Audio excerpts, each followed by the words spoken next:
Buenos días amigos de Benepress, bienvenidos 10:50 minutos de la mañana completamente en vivo. Esto es ¿Qué dice? Desde la redacción de Benepress, por supuesto siempre con buenas entrevistas para ir analizando la situación política, social y económica de nuestro país. Hoy nos acompaña Vicente Bello, bienvenido. Muchas gracias, amigo. No, muy placer para nosotros estar con esta entrevista sobre estos temas. Vicente Bello fue trabajador del Consejo Nacional Electoral, pero además trabajó con la Mesa de la Unidad Democrática, siempre en el Consejo Nacional Electoral como veedor de los diferentes comicios que se han realizado desde la existencia de la Mesa de la Unidad Democrática para acá, apoyando pues a la oposición, viendo qué es lo que ocurre allí en el ente comicial, supervisando y sobre todo siendo los ojos del resto de los venezolanos con otros políticos de oposición que pues siempre están allí pendientes en el Consejo Nacional Electoral. Bueno, se abre el debate en la Asamblea Nacional sobre la escogencia de nuevos rectores de las autoridades del Consejo Nacional Electoral que tienen su periodo vencido y que hay que renovarlas. Yo quisiera empezar preguntándole, porque eso no es de conocimiento de dominio público, ¿quiénes tienen el periodo vencido en el Consejo Nacional Electoral para dar paso a nuevas autoridades?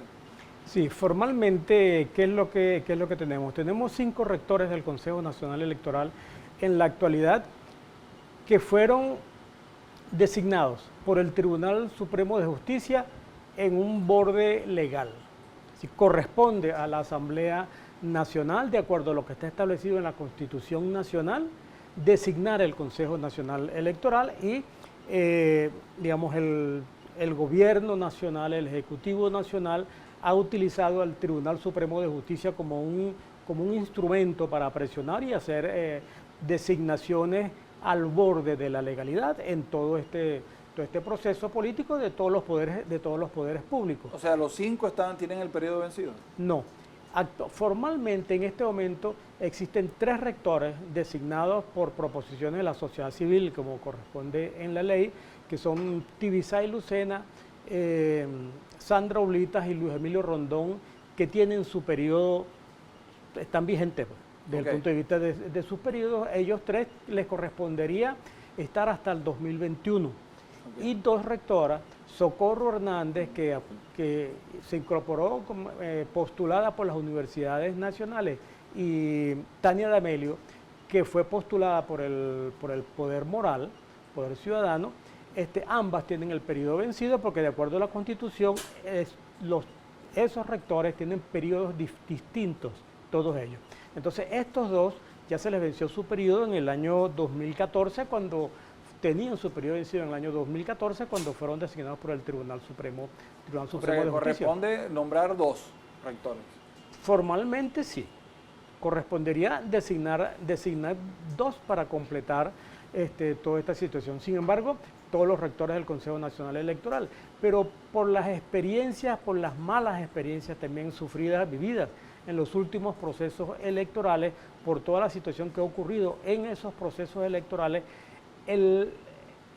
la confianza en el voto ha sido muy lastimada. Eso le iba a decir, porque por ejemplo el resto de los venezolanos no les gustaría ir a votar, supongo yo, con Tibisay Lucena allí. Así es, exactamente, sí. Y no solo Tibisay Lucena, naturalmente ella es el emblema, la cara visible del Consejo Nacional Electoral, pero es necesario producir un cambio completo en estructural.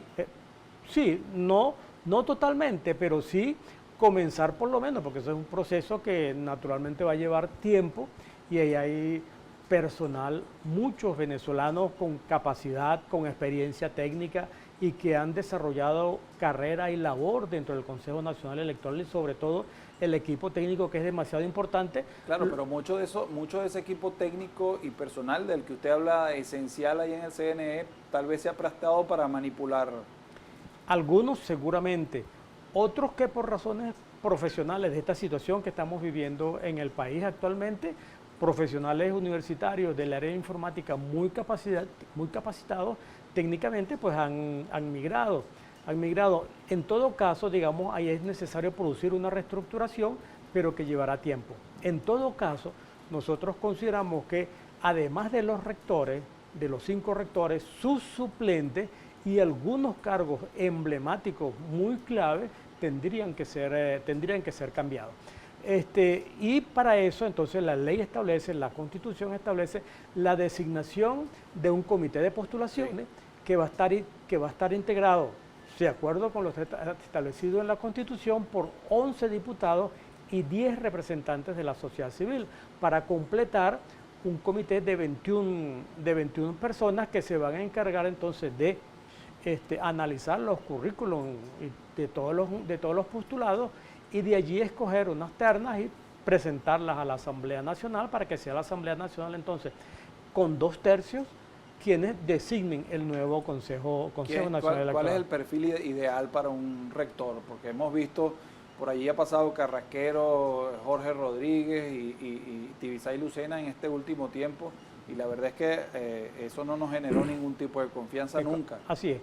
Ahí ha habido siempre se han manejado 2 perfiles y ha habido alrededor polémicas al respecto. Unos son de la opinión que allí es necesario poner diablos de una y otra parte para que se vigilen unos a otros. Esa es una hipótesis. Otra es de escoger personas no vinculadas a partidos políticos. Yo no digo independiente, porque en la Venezuela de hoy encontrar una persona independiente no es fácil, efectivamente, pero sí un profesional universitario que tenga conocimientos o de derecho constitucional, contencioso administrativo sobre todo, o técnico, o ingeniero. Esos son los perfiles ideales, preferiblemente no comprometidos con ningún partido político, para que tengan la confianza suficiente para que se pueda creer en ellos de que van a respetar la ley y hacer respetar la ley, porque al fin y al cabo lo que se trata es de respetar lo que está establecido tanto en las leyes electorales como en la Constitución. Es como elegir un juez del Tribunal Supremo de Justicia, tan importante como eso. Así es, exactamente, y eso se trata, y para dirigir un proceso en una situación de crisis como la que tenemos hoy en Venezuela, tan complejo como sería un proceso electoral, como sería la solución abrir el camino para la solución a esta crisis política. A ver, después de hablar de los rectores y de lo importante que es el nombramiento de rectores, suplentes y quizás algunos otros cambios estructurales dentro del Consejo Nacional Electoral, sobre todo de cara a la confianza con la ciudadanía, ¿qué otros pasos hay que seguir? Hay que revisar el REP, depurarlo, luego abrirlo para que las personas que... Sí, ¿En qué tiempo se hace eso? Sí, bueno, hay unos casos, como todo esto, seguramente va a ser un proceso relativamente largo una vez que se tenga un nuevo directorio, un nuevo tribunal. En algunos países lo llaman, son considerados como tribunales. Una vez que exista un nuevo... Pero no hay mucho tiempo. Así es. Bueno, hay que comenzar ese proceso que deberá ser gradual. Entonces hay unas tareas urgentes, inmediatas, como son, por ejemplo, es necesario definir el sistema electoral, el sistema de votación. Aquí hubo un sistema automatizado que existe de bastante calidad y con lo cual existe bastante experiencia, y además existe personal técnico que ha trabajado en eso, y también representantes de los distintos partidos políticos que tenemos, técnicos que han estado en esos procesos de auditoría de ese sistema de votación, pero eso es necesario ser revisado y auditado. Eso se puede hacer en tiempo relativamente corto. Ahí existe también los problemas del registro electoral. Pero antes de hablar del registro y el sistema automatizado, o sea, yo le pregunto, si es un sistema tan confiable como dice usted, el que hemos tenido aquí en los últimos años, la verdad es que es muy rápido ir a votar y salir del centro de votación, pero ¿por qué aquí tardamos y tenemos a la gente allí en la casa o en las calles con esa espera, esa angustia? Y en Argentina los votos eran manuales y a las 10 de la noche se sabía quién era el presidente. Porque esa es una decisión del Consejo Nacional Electoral. Nosotros propusimos, y además porque eso es posible hacerlo técnicamente, y por eso es que en otros países salen tan rápido, que aquí tan pronto se comiencen a cerrar las mesas. Aquí en el mismo momento que se cierra cada una de las mesas, antes era a las 4 de la tarde, inmediatamente comienza la transmisión de las máquinas a la sede central del Consejo Nacional Electoral. Inmediatamente se comienzan a tener resultados. Y ya a las 6 de la tarde, ahora los centros, el proceso de votación es hasta las 6 de la tarde, una hora después de haberse cerrado las mesas, ya en el CNE está más del 60% de los resultados de las mesas. Ya en ese momento, aunque no existe un resultado entre aquellos candidatos que están muy cerca uno de otros, sí existen unas proyecciones que aquí tranquilamente el Consejo Nacional Electoral estaría en capacidad de comenzar a informarlo a partir de las 6, 7 de la noche, señalando, sí, naturalmente, que a esa hora los resultados no son definitivos, porque si se presenten alguno de ellos, y se han presentado casos en el cual exista una competencia muy cercana entre el primero y segundo candidato, pues hay que esperar hasta que lleguen el resto de las mesas. Pero en algunos sitios pues ya existen tendencias y eso puede ser informado a la opinión pública con esos señalamientos. Esos resultados entonces, en Venezuela aquí ha existido la capacidad y se pueden comenzar a tener los resultados después de las 7, 8 de la noche. Con respecto al registro electoral. Sí, otro de los temas que hay que atender con mucho cuidado y con mucha celeridad es la actualización del registro electoral. Aquí existen, primero no se han realizado ninguna jornada desde el año 2014 para acá, es decir, cuando se hizo el último proceso de actualización del registro electoral para la elección de la actual Asamblea Nacional. Eso se hizo entre el año 2014 y principio de 2015. No se ha realizado ningún proceso de actualización del registro electoral, sino ha estado sujeto pues, a las personas que han ido voluntariamente a actualizarse. Entonces aquí existe un rezago que nosotros estimamos entre 2 y 3 millones de personas, electores que han cumplido los 18 años y se encuentran en una edad entre 18 y 21 años y que por distintas razones no se han actualizado en el registro electoral. Y además estamos viviendo toda esta crisis de los últimos años en que migración importante. Migración muy importante, no solo hacia el exterior, hasta el exterior también, y es la más voluminosa y la más de bulto, pero también de las distintas ciudades, sobre todo hacia las grandes ciudades, hacia las grandes capitales. Es decir, la migración interna que ha habido desde la mayoría de los estados hacia ciudades como Puerto La Cruz, Valencia, Maracaibo, Barquisimeto, área metropolitana de Caracas ha sido muy importante, y de todo el país hacia Venezuela, que los cuales se están estimando que en este momento deben ser alrededor de unos 5 millones de venezolanos que están fuera del país. Entonces eso debe naturalmente sufrir un proceso de actualización para ver fallecidos naturalmente que han ocurrido, quiénes dónde están ubicados en este momento. Se mudaron, pero siguen estando en Venezuela o están dentro de esos alrededor de 5 millones de venezolanos, que eso es casi la cuarta parte de la población electoral del país. Y abrirlo, ¿no?, para los nuevos votantes. Naturalmente, entonces hay que hacer un proceso de actualización, abrirlo con una campaña e información para los nuevos votantes y también actualizar los que están en el extranjero y facilitarle esto sobre todo a los electores del interior, porque nosotros vemos, para tomar un ejemplo cercano, aquí en el estado Miranda, aquí no es suficiente con tener un centro de actualización en Caracas, por decirlo, y en Los Teques. Aquí es necesario garantizar que existen centros, la posibilidad de actualizarse en el registro electoral en ciudades como Guarenas, sí, Guatire, Barlovento, etc. Los Valles del Tuy. Valles del Tuy, etcétera, para hablar de los mirandinos. Pero en el resto del país igual. Es una situación similar, entonces es necesario hacer un esfuerzo, una campaña muy importante para informar a los venezolanos que existe la posibilidad de actualizarse en el registro electoral, las posibilidades que están abiertas para ello, y entonces garantizar por parte del nuevo Consejo Nacional Electoral, garantizar la infraestructura suficiente para que una persona pueda dirigirse a cualquier población de estas del interior para actualizar sus datos en el registro electoral. Personalmente yo nunca estuve de acuerdo cuando se suprimió el uso de la tinta indeleble. ¿Se debe volver a utilizar?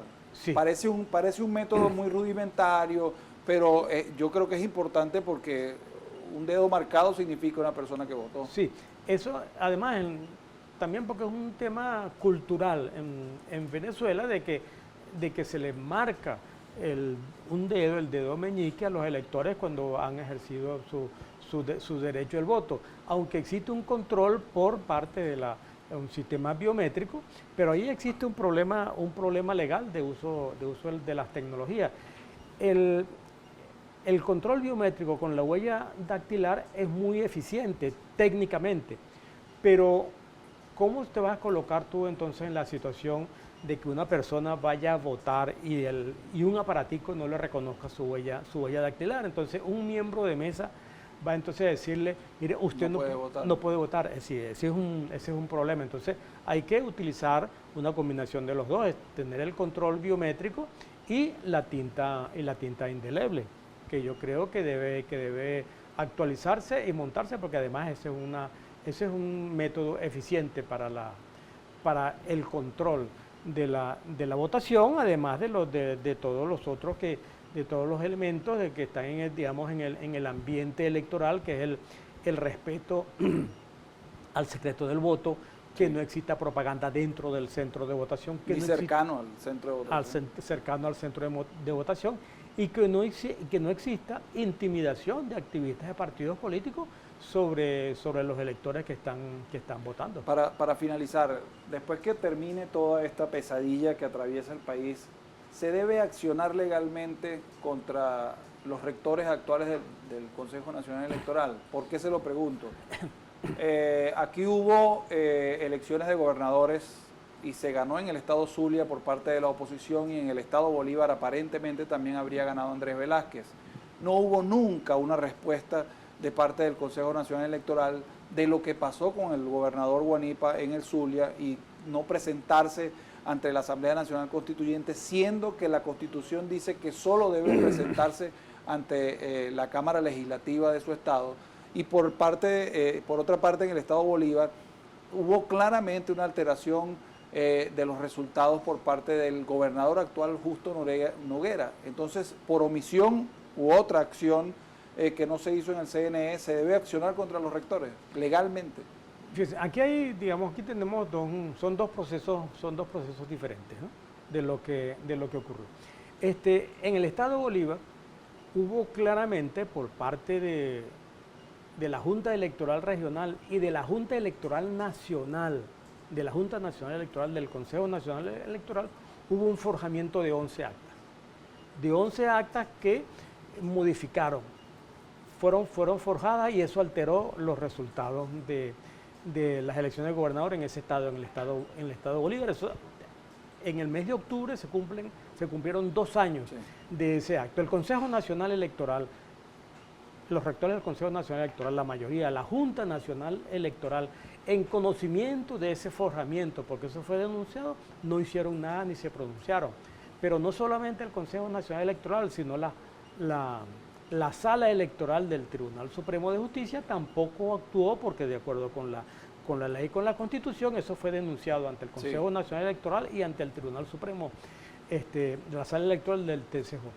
Además de ese caso del estado Bolívar, existe una sentencia desde el año 2015 en el cual la Sala Electoral del Tribunal Supremo de Justicia suspendió a 3 diputados del estado Amazonas, más un diputado indígena electo por el sur la circunscripción del sur del país, y 4 diputados que fueron suspendidos como una medida cautelar basados en una denuncia que no tenía ni pies ni cabeza, presentada por Jorge Rodríguez, y eso nunca lo ha resuelto. Estamos ahorita, digamos, a 4 años, a punto de finalizar el periodo. Ya estamos hablando de que es necesario convocar, va a llegar el periodo para la convocatoria de la elección de una nueva Asamblea Nacional, y el TCJ no se ha pronunciado sobre ello.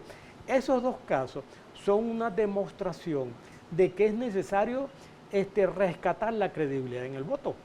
Y eso pasa porque los resultados sean reconocidos. Pero se debe accionar contra los rectores, porque hicieron omisión ante todo esto. Y no quisiera yo dejar también pasar lo que hicieron con el poliedro para la elección de la constituyente. No, eso fue un fraude. Esos son los elementos que y han minado la confianza en todo este proceso. Y el otro corresponde a las actuaciones de la Asamblea Nacional Constituyente, que entonces, por una decisión arbitraria que no le compete a la Asamblea Nacional Constituyente, obligó entonces a que los gobernadores electos tenían que presentarse ante la Asamblea Nacional Constituyente, lo cual no correspondía ni era necesario. Lo que querían era, digamos, humillar, porque eso era lo que se trataba, de que... O darle visos de legalidad a la constituyente. Bueno, ahí hay distintas interpretaciones, sí, pero en todo caso obligaron a los gobernadores electos por voluntad popular a presentarse e inclinarse frente a la directiva de la Asamblea Nacional Constituyente en una actuación completamente arbitraria. Ahora, ahí tenemos, esa es una decisión política bien compleja. Aquí tenemos que colocarnos, en mi opinión, frente a cómo recomponer el país, y es necesario pensar de muchas medidas cómo vamos a reunificar este país. No me respondió. No, yo estoy de acuerdo. Lo que te digo es que ese es un tema complicado que no debemos tomarlo aislado, sino meterlo en un conjunto, porque abarca no solo a los rectores, sino a todos esos funcionarios que han hecho cosas arbitrarias, violaciones de autoridad, hechos de corrupción, porque naturalmente muchos de esos están vinculados a hechos de corrupción. Es decir, es un problema global que debe ser atendido, que va a depender, digamos, en qué posición nos vamos a asumir todos para afrontar esta crisis, que es una realidad, que no se trata de omitir, sino cómo vamos a actuar en conjunto como país frente a los delitos cometidos, frente a las violaciones de los derechos humanos, frente a las torturas que existen, frente a los asesinatos que se han producido. Es decir, un conjunto de delitos muy gruesos como son la tortura y los asesinatos, más hasta abusos de poder, arbitrariedades y hechos de corrupción cometidos por funcionarios públicos y por organismos de distintos niveles. Le damos las gracias por haber venido acá a Benepress.